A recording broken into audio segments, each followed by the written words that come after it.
Ele permaneceu através dos tempos. O livro de Deus, a Bíblia. A partir de agora, na sua TV F7, conheça um pouco mais. Queridos, estamos aqui, você está na TV F7, no seu canal missionário na internet. Sou o reverendo Francisco Alves e hoje recebo com muita alegria, mais uma vez, o Dr. Marcos Pires. Ele é escritor, tem um grande conhecimento bíblico, teológico, é um cientista da Bíblia e hoje está aqui para discutirmos um assunto que está dando muitas polêmicas. Pastora Mirza Araújo, ela é da Igreja Batista do Catumbi, é presidente ali, também uma estudiosa da Bíblia, já será escritora, né? Está se preparando ainda mais agora, fazendo mestrado em teologia, e então nós estamos hoje para discutir um assunto que é o nome do Eterno, o nome de Deus. Hoje, esse assunto para muitas pessoas já não é polêmico. Por quê? Estão surgindo muitas Bíblias, livros escritos, esclarecendo o nome verdadeiro do Eterno, assim como o verdadeiro nome do Messias. Mas hoje recebo aqui duas autoridades nesse assunto que vão nos esclarecer muito a respeito disso. Meu querido reverendo Marcos Pires, tudo bem? Tudo bem. Pastora Mirza Araújo, sempre bonita, como sempre, bem cuidada. Meu querido reverendo Marcos Pires, o senhor escreveu um livro, que é esse livro aqui, A Bíblia Desmente Igrejas, que já é polêmico no título, não é? Precisa ficar bem explicado, que não é a Bíblia Desmente Igreja, nem tampouco as igrejas, mas a Bíblia Desmente Igrejas, ou seja, algumas igrejas que perderam o foco lamentavelmente. É isso mesmo, pastora? É isso mesmo, reverendo Francisco. E nesse livro, pastora Misa, o pastor Marcos, ele enfoca muito a questão do nome do Eterno, trazendo muitos esclarecimentos. A primeira pergunta que nos chega, pastor Marcos, a respeito disso é: como é que surgiu esse modismo? Isso é uma novidade, é uma coisa nova, é uma coisa inventada? De onde vem isso? Por quê? Há quantos anos que se fala o nome do Eterno de uma maneira, e agora de repente surge essa oportunidade de falarmos o nome do Eterno de outra maneira? Como é que fica isso? Qual é a importância disso? Isso não é modismo nenhum, ao contrário. Entre dezenas e dezenas de verbetes que nós temos nesse livro, um deles fala-se dos chassu. E nós temos, qualquer um que entrar, por exemplo, no YouTube e digitar sobre os chassus, vai ver que era um povo do qual parte dos midianitas eram integrantes, ou seja, o sogro de Moisés. Quando Moisés foge do Egito e vai para aquela região de Midian, ali ele encontra com uma parte dos midianitas, entre os quais o sogro de Moisés, que era sacerdote, Reuel, e aquele povo ali, eles já hoje tem N documentos históricos. Qualquer um que entrar no YouTube e digitar isso, vai ver a história dos chassus, que era um povo que naquela época, nós temos documentos históricos dizendo que eles já adoravam o Eterno sob o nome que nós estamos usando, Yahu, já naquela época. Depois isso se perdeu. Isso veio a se perder depois. Por quê? Porque por causa de N interesses resolveram criar um Deus que atendesse aos anseios de todos os povos, de todas as religiões. Então, para que os judeus tinham interesse em esconder o nome verdadeiro do Eterno.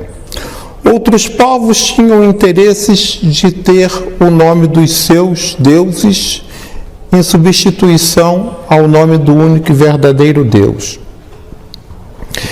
Então, depois de muitos arranjos assim, resolveu-se criar, substituir aonde a Bíblia falava do nome do Eterno, resolveu-se substituir o nome por títulos amorfos, títulos que se amoldassem a todos os interesses de todas as religiões.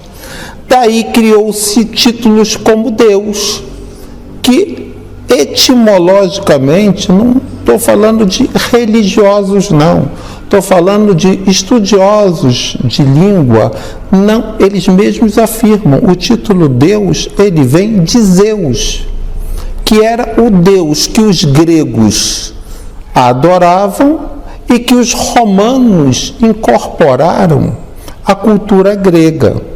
Então, para agradar a gregos e romanos, um dos títulos que era bem aceito era Zeus, mas Zeus iria homenagear diretamente somente a este povo e a esta cultura.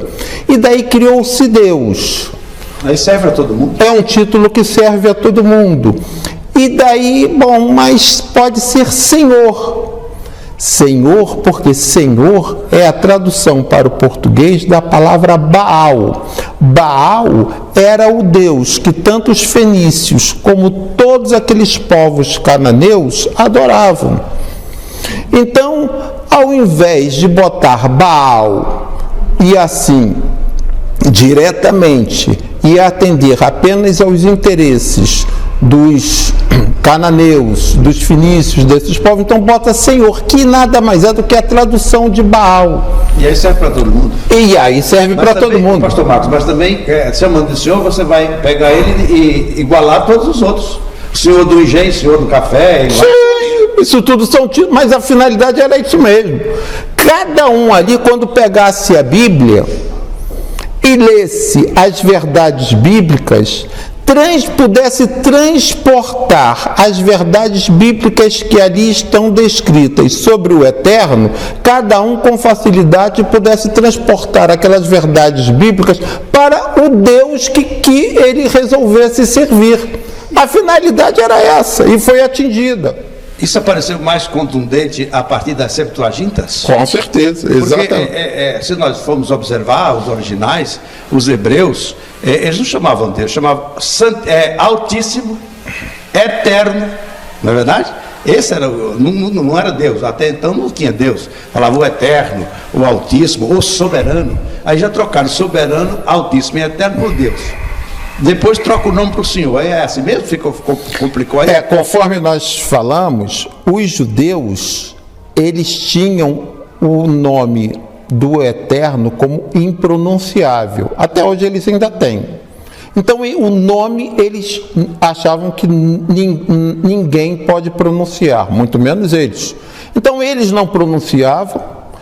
Eles entendiam, como ainda entendem os ortodoxos, que é um nome impronunciável, e ainda por cima, eles não queriam que os demais povos aprendessem o nome para pronunciar também. O nome era deles? Isso, exatamente. Se eles, que eles sempre se acharam os destinatários do nome, se eles se achavam indignos de pronunciar, quanto mais na boca de um gentio. Então eles não queriam que de forma alguma um gentio pronunciasse o nome do Eterno. Além disso, eles sempre souberam a força que há no nome. E eles vendo o que o mundo fez com eles, né? O mundo sempre teve uma implicância muito grande com os judeus, por razões econômicas, por razões históricas, por razões essa e aquilo, mas antes de qualquer uma coisa, sem que os povos tivessem essa noção, sempre foi por razões teológicas. Então, os judeus sempre foram tirados daqui e dali, foram dominados por vários povos, sem local para ficar. Então eles sempre foram um povo que eles tinham que ter alguma coisa forte, firme para se agarrar. E eles sabiam a força que tinha no nome que era deles. Então, por essas razões todas, não há dúvida, isso não é suposição, isso não é hipótese, isso é coisa certa. o nome do Eterno foi suprimido das Bíblias e substituído por esses títulos amorfos todos, de modo a agradar a tudo e a todos. Pastor Marcos, eu acho interessante, daqui a pouco eu falo com a pastora Mirna, é que na literalidade não há discussão da maneira como o nome é escrito. Agora, a divergência, a discussão está exatamente na pronúncia. E até hoje o judeu não fala Yahu, mas ele fala Yahu, sempre tirando uma letra para não pronunciar o nome de Deus em vão, seria isso? O nome, a grafia são duas coisas bem distintas. A grafia do nome do Eterno não é objeto de discussão, não há dúvida. É só se pegar os originais que ainda se tem e se examinar, que quando se examinam os originais que se tem, se vê o que está escrito lá. E quando se vê o que está escrito lá, qualquer um que for lá e examinar vai ver que lá não está escrito Deus, que lá não está escrito Senhor, conforme vem nas traduções que são distribuídas pelo mundo. Então isso é uma questão, não é uma questão subjetiva do querer de A, B ou C, é questão de constatação, ir lá olhar e ver o que está escrito. Então é constatável como é a grafia do nome do Eterno e o que está escrito nos originais que ainda se tem. Bom, isto é com relação à grafia. Agora, com relação à pronúncia daquela grafia, é aí que começa a grande e interminável discussão. Como que se pronuncia o nome que está lá grafado nos originais aos quais se tem acesso até hoje? Aí começa, uns diz que a pronúncia daquela grafia indiscutível é Yahvé, outros dizem que a pronúncia é Jeová, e assim vai. Mas nós temos fundamentos bíblicos que dispensam qualquer discussão doutrinária ou querer de qualquer homem para dizer que a pronúncia é Yahu. Muito bem. Pastora Mirna, tudo bem? Tudo bem, reverendo. A senhora tem dificuldade de entender isso ou já não está tão difícil? Foi difícil no começo de entender essa questão?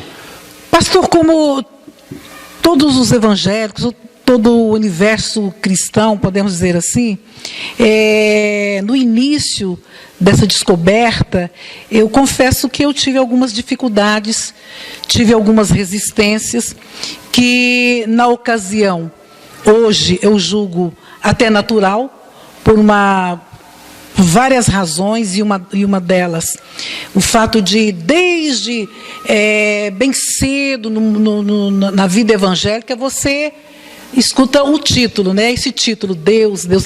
Então, isso para sair, para deseternalizar de dentro de nós, isso é um pouco difícil.